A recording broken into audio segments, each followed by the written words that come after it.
cloud of suspicion surrounds the deaths of Oscar-winning actor Gene Hackman and his wife, whose bodies were found in their Santa Fe home. The sheriff now says they are not ruling out. Gene Hackman's Santa Fe estate was more than a secluded celebrity home.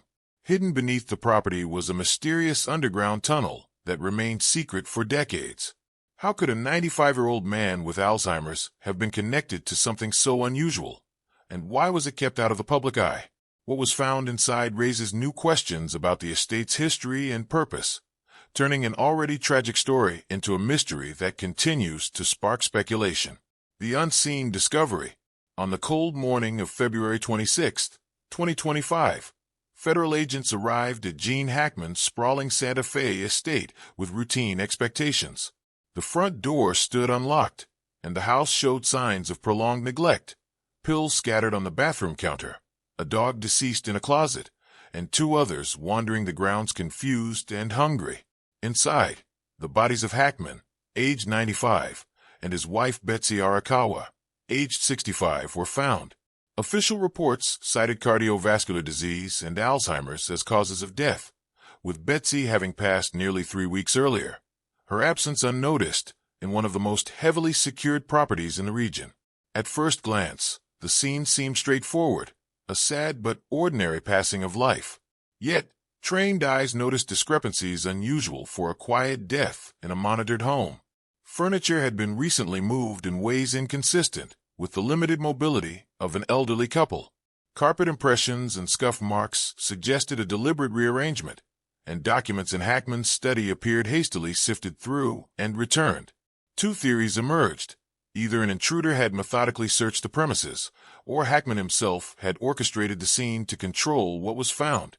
The tension rose when forensic photographer Patricia Okino, part of the initial FBI team, performed a standard sweep of the private library's mahogany walls. Her hand brushed a panel that felt hollow rather than solid, an immediate warning signal in a place where secrets were carefully guarded. With steady pressure applied to a hidden spot, the wall shifted open to reveal a narrow stairwell etched into stone, descending into complete darkness. This hidden entrance had never been mentioned in official investigations or reports. The passage itself was no crude excavation. Steps were worn smooth by decades of use, reinforced with modern materials, and maintained with fresh electrical conduits visible along the walls. The air rising from the depths smelled damp and stale, yet oddly alive, as if the subterranean space was far from abandoned. What followed was something more puzzling than the tunnel's mere existence. It was a warning, a sign that what lay beneath was far from ordinary. The secretive nature of this discovery shook the foundation of the official narrative. A 95-year-old man suffering from advanced Alzheimer's was guarding a secret passage that no one in law enforcement or public scrutiny had ever uncovered. It raised questions nobody had the answers to. Why was such a sophisticated tunnel hidden within this estate? What was Hackman protecting? And why had this knowledge remained buried for so long? Despite the discovery, no immediate detailed public disclosure followed. The official story clung to the natural causes explanation, leaving the tunnel's existence a hidden cornerstone of the investigation. Those on the scene understood, however, that the natural death narrative was rapidly losing credibility. The house, the tunnel, and the shadows cast by its secrecy were pieces of a puzzle that would begin to fit together only after much deeper probes. This initial reveal was a doorway into a labyrinth, not just physically beneath the estate, but buried deep within layers of encrypted history and deliberate obfuscation. From silent walls to airless stairwells, the house was far more than a passive container of two elderly lives. It was a fortress built on silence, standing watch over a secret that demanded decades of guarding. The true scope and purpose of what lay beneath would come into sharper focus only after experts and insiders unpacked the layers of the property's design and construction. What happened next was to challenge not only what we knew about the estate, but about Hackman himself. Understanding the hidden tunnel means first understanding what kind of stronghold contained it. That revelation takes us to the imposing and meticulously engineered fortress Gene Hackman called home. The Fortress Estate. Gene Hackman's estate in New Mexico resembled nothing so much as a fortified compound rather than a typical celebrity residence. Sprawled across more than 23 acres of dense forest, the property was surrounded by 12-foot-tall stone walls and reinforced steel gates. The perimeter was alive with motion detection arrays sophisticated enough to differentiate between wildlife and human intruders, while thermal imaging cameras provided overlapping fields of surveillance, designed by someone with deep insight into security protocols used for high-level government or diplomatic protection. Security consultant Richard Castellano, who specialized in protecting diplomats and defense contractors, was hired to assess the Hackman property for insurance in 2019. Upon reviewing the property, Castellano was initially convinced he had a clerical error. This was not a private home, but a government-style installation. The technical infrastructure equaled or surpassed that found at foreign embassy compounds, and yet no embassy had ever been listed at this address. Inside the estate, the layers of security deepened. There were separate power grids specifically dedicated to sensitive zones within the building, hardened communication lines absent from public blueprints, and a backup generator far exceeding what a private household would realistically require. Every staff member was hand-picked, vetted extensively, and bound by non-disclosure agreements that covered not only information but also the construction process itself. This fortress defied Hollywood glamour and celebrity privacy concerns. It was built to endure threats far beyond paparazzi or fan interruptions. The draft of highly classified and strangely compartmentalized zones suggested a facility designed to protect something valuable or dangerous. That something was yet to be revealed, but the signals were clear. This was a residence converted into a bastion of secrecy. The dense forest covering the property served as a natural outer perimeter, blending with the high desert to add layers of camouflage and complexity.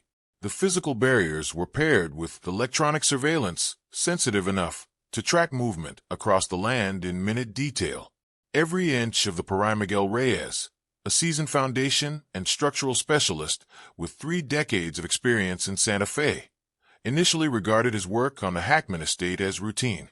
His expertise with concrete and structural integrity gave him an intimate understanding of what standard construction looked like and what did not. Early in the 2000s, Reyes was called to the property for what he expected to be typical foundation work, but he quickly realized this project was different.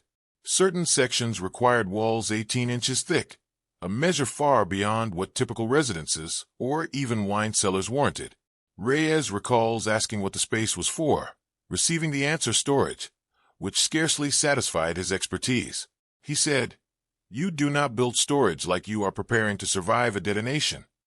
The level of concreting and reinforcement was bunker grade, meant to withstand unimaginable force, not mere household needs. Reyes was paid 3 times his usual rate for the job and made to sign a non-disclosure agreement forbidding him to discuss the project publicly for 20 years. That agreement only expired in 2024, 1 year before Hackman's death. Even then, Reyes could only speak about his limited role. Other contractors who handled the deeper, more secret sections operated under an even stricter layer of confidentiality, and Reyes was told repeatedly that these lower levels did not exist. This strict compartmentalization left Reyes with few details about the full scope of the underground work. The fact that specialists operated under different clearance tiers suggested a project entangled with multiple layers of secrecy and perhaps involvement beyond civilian construction. It was clear that the structures below were not simply community wine cellars or mundane storage vaults. The contractor's silence and restricted access echoed a hidden hierarchy of knowledge, where even participants were deliberately kept in the dark. Reyes' own uncertainty about the broader project added weight to the feeling that the tunnel and vault were components of something extraordinary, far removed from typical building codes and residential purposes. Moreover, the presence of modern reinforcements, fresh wiring, and ongoing maintenance hinted at continuous use and adaptation over decades, not abandonment. The estate was a living fortress, not a forgotten relic. The puzzle of the builder's secrecy held a critical clue, that whatever was beneath the estate was known well before Hackman acquired it. The layers of security and confidentiality suggested that Hackman's role was more than incidental. He was chosen for a purpose tied deeply to the property's secrets. That realization drew investigators and experts ever deeper into the estate's mysteries, where architecture met hidden history. And just beyond the reinforced walls and guarded secrets lay the vault itself, a place untouched for decades and filled with relics no one expected to find. Each discovery built toward a deeper understanding of an enigma far older and more complex than a Hollywood star's twilight years could explain. After descending nearly 300 feet beneath the library floor, Dr. Patricia Okino entered a chamber unlike anything expected beneath a private estate. The vaulted room measured approximately 40 feet by 60 feet, its arched ceilings instantly identified by local historian Dr. Elena Vasquez as consistent with late 19th century Spanish colonial construction. Yet, this was no ordinary cell, lar or old storage room. It was a carefully crafted vault, layered with decades, possibly centuries, of hidden history. Dr. Vasquez's research uncovered a troubling pattern in the property's past.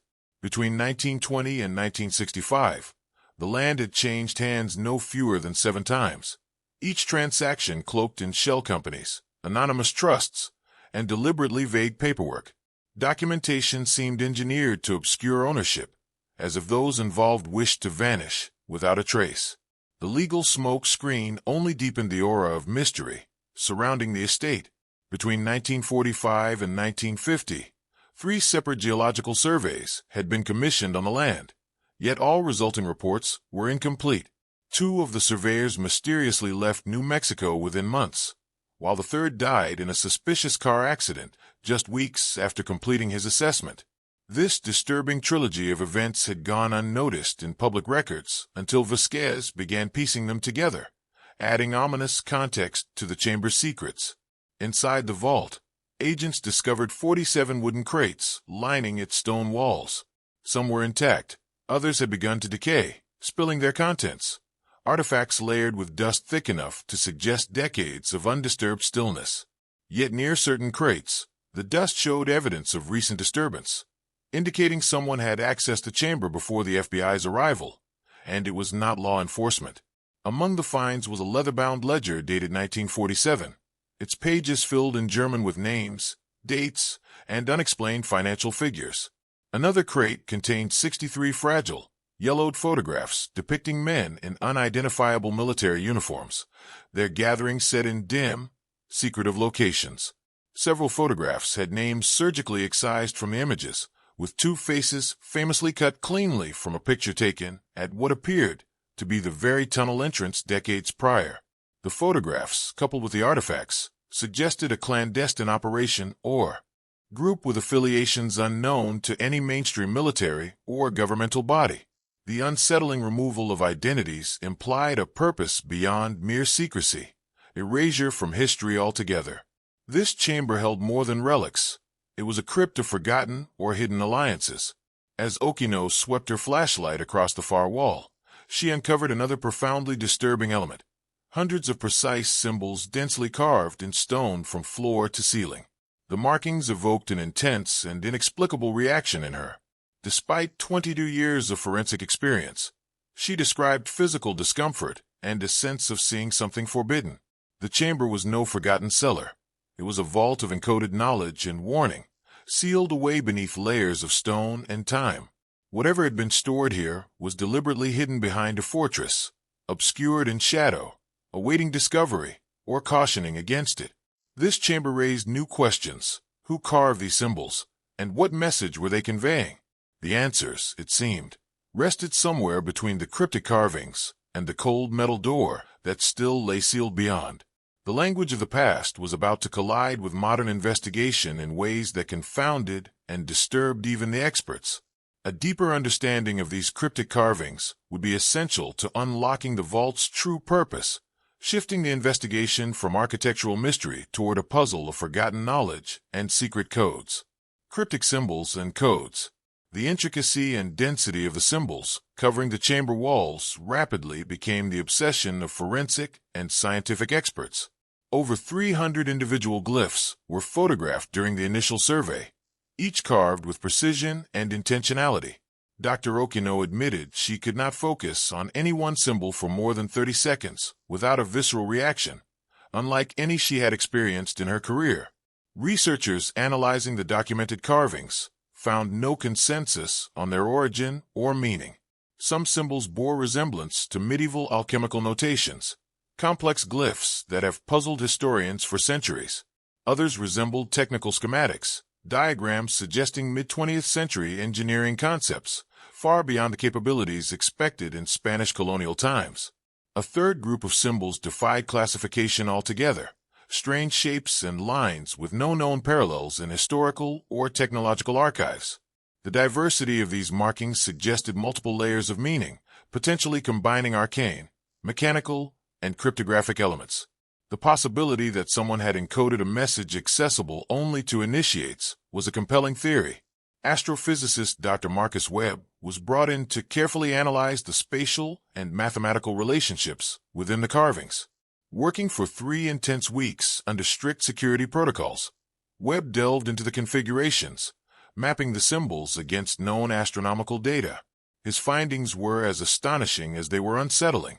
Certain configurations aligned with celestial positions, not from recent history, but approximately 12,000 years in the past, or, more disturbingly, 12,000 years in the future. Such a temporal dissonance suggested knowledge of orbital mechanics, far advanced for the 19th century. Whoever created the symbols possessed an understanding that challenged conventional timelines. The implications of Webb's assessment led to 3 circulating theories among those with access to the full documentation. 1. The carvings were the work of a wealthy eccentric, an occultist fascinated with astronomy and mysticism. 2. They served as an encoded system, readable only by someone holding a specific key or cipher. Third, the most unsettling, that these symbols represented knowledge deliberately passed down through generations of custodians who guarded secrets never intended for public understanding.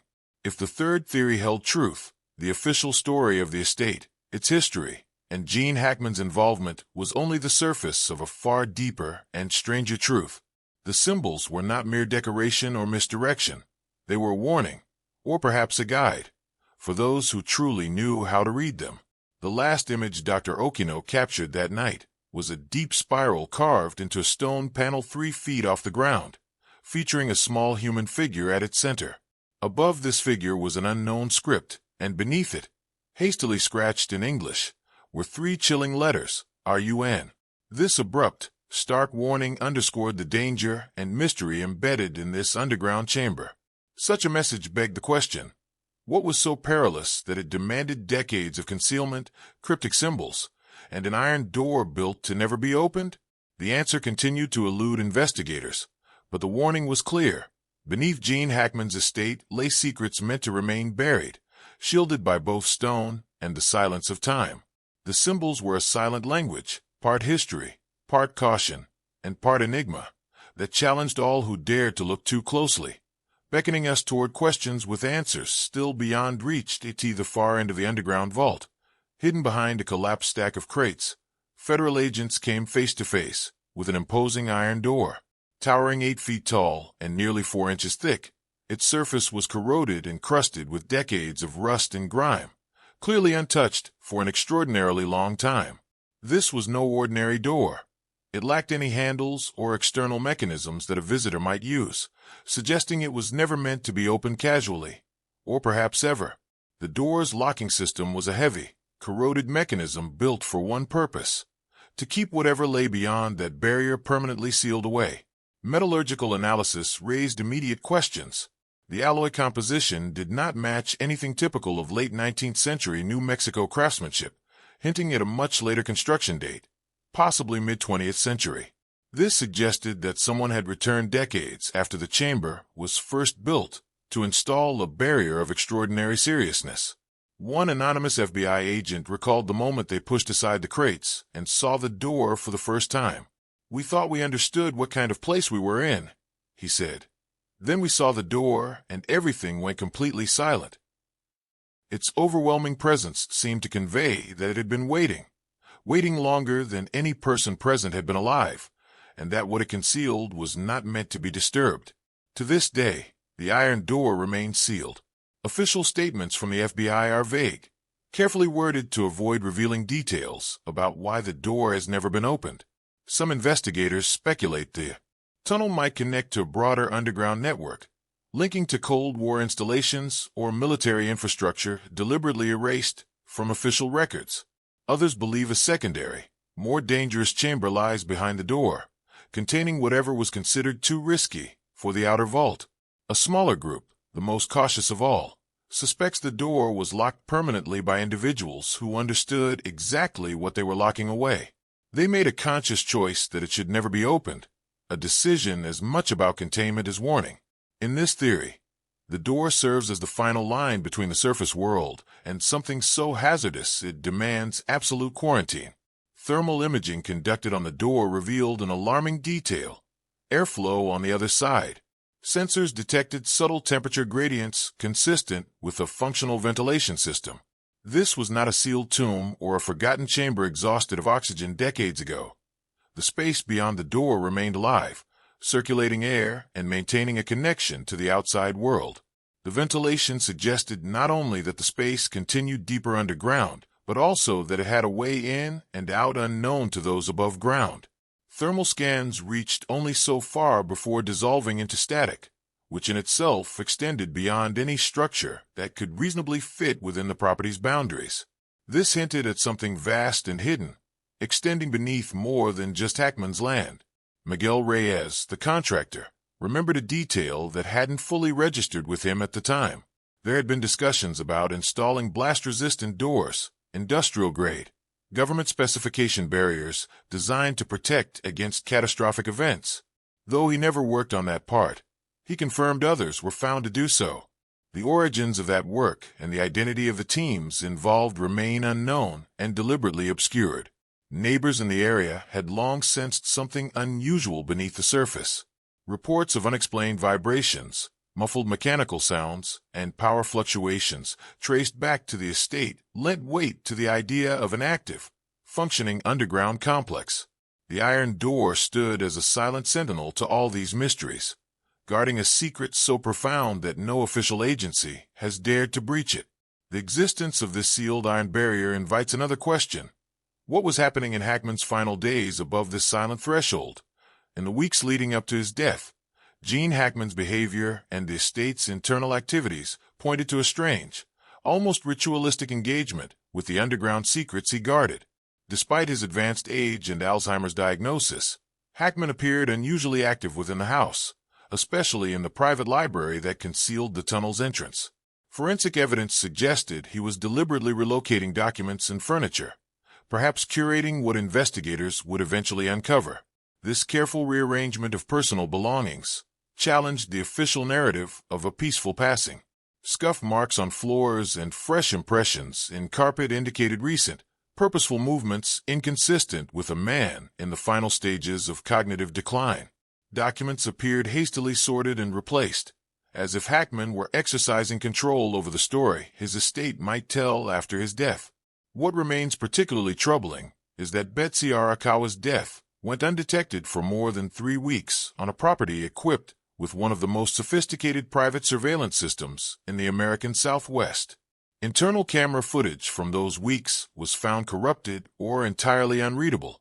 Only external cameras captured sporadic patterns of light moving through rooms at odd hours, with the library light activating more than any other.